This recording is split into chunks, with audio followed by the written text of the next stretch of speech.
非常的感谢大家，也非常的高兴能够回到回违11年的民进党中央党部，非常的开心，也百感交集。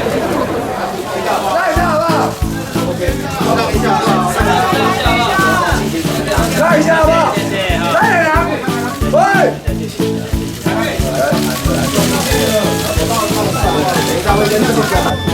OK， 好了。非常的感谢大家，也非常的高兴能够回到回违11年的民进党中央党部，非常的开心，也百感交集。再次的感谢大家的关心，谢谢总统，谢谢。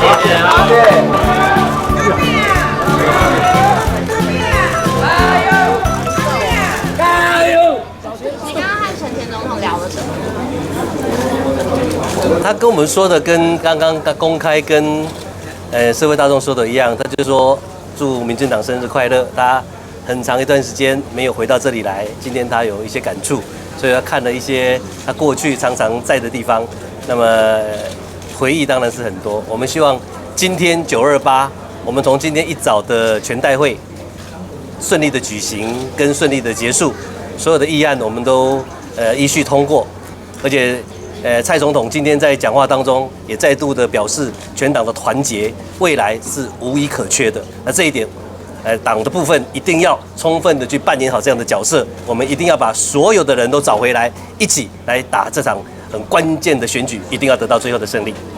总统连任，我会过半。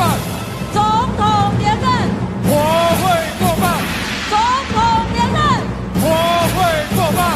台湾要赢，世代共赢。台湾要赢，世代共赢。台湾要赢，世代共赢。今天赖清德前院长没有在现场。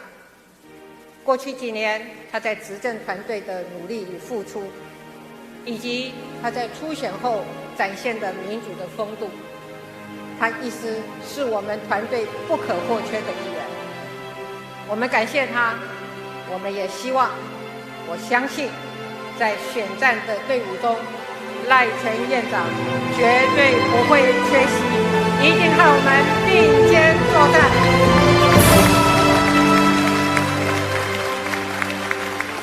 我们会以团结的民进党来面对未来艰巨的挑战。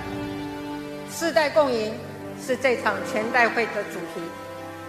我背后站着70位优秀的立委提名人，他们有身经百战的沙场老将，还有经验丰富的中生代的战将，还有满怀热血的年轻新秀。政治不应该被任何一个世代垄断。民进党从我们自己做起，让这些不同世代的战将一起进入国会，一起为台湾带来改变。大家说好不好？2020，台湾要赢，不只是总统要赢，国会也要赢。我们有社会同行，我们有世代，我们要世代共赢。把他们送进国会，一起跟蔡英文再拼4年，大家说好不好？执政3年有成，长期积弊改善了，施政成果有感了，年金改革、经济结构、社会安全、国家安全都开始有了成绩。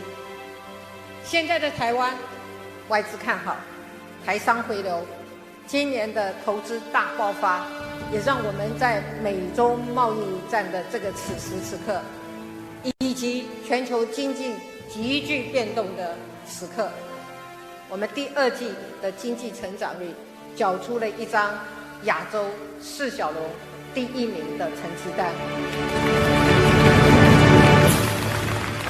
但是我知道这些还不够，我们可以更好。去年9合1选举的败选，让我深刻的反省，经济转型、社会变迁的过程中，会有一些人民还没享受到转型的成果，却先受到了震荡波及。我要谢谢这3年多来所有提醒、批评、鞭策民进党的人。政府应该为劳苦的人民而存在。过去3年多来，我们也不断地将这句话转换成具体的政策。